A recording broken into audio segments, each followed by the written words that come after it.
Good Morning Britain saw a fiery clash breaking out as royal writer Tom Bower blasted the Sussexes over the upcoming publication.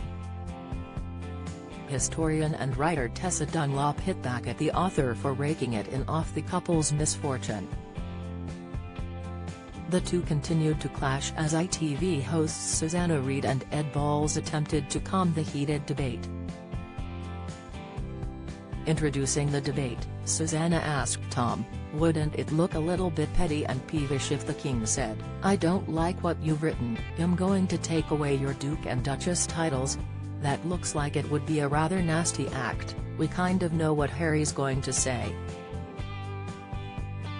We don't know what the book is going to say.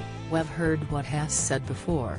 He and Meghan and Oprah Winfrey said 17 inaccuracies and lies," Tom replied. "It was hugely damaging to the royal family, and if you actually believe in the royal family as I do and think it's one of the most important status symbols in the world, and reflects Britain's status and values and everything."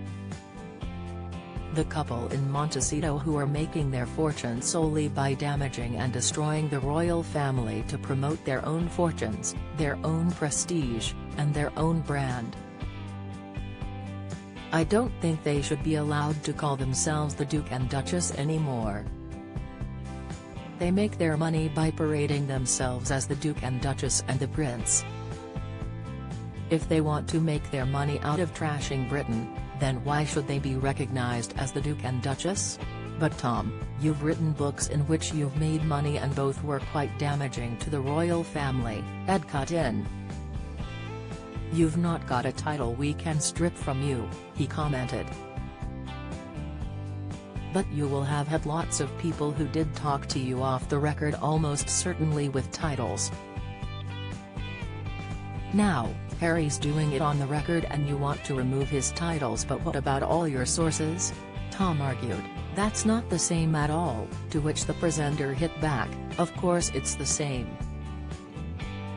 As Tom expressed his view, Tessa accused him of rank hypocrisy. "That is precisely what it is," she argued. "You talk about them making their fortune in Montecito, arguably Harry with good reason. Hess had a pretty rough ride in his young life. Meanwhile you're sitting there in your little establishment position raking it in off the back of their arguably misfortune or fortune depending on how you spin the coin." She added, "We all have books to promote," and labeled Tom as appalling. "I saw you masquerading as an expert in The Sun, pretending you know what's in this book, saying their titles should be stripped. Arguably, they've brought the royal family to a whole younger audience. Young people on TikTok talk about Harry and Meghan, they care about them. Yes, they no longer belong in that family, so what? They're a different generation from you, Tom, let them be." Good Morning Britain airs weekdays from 6 a.m. on ITV.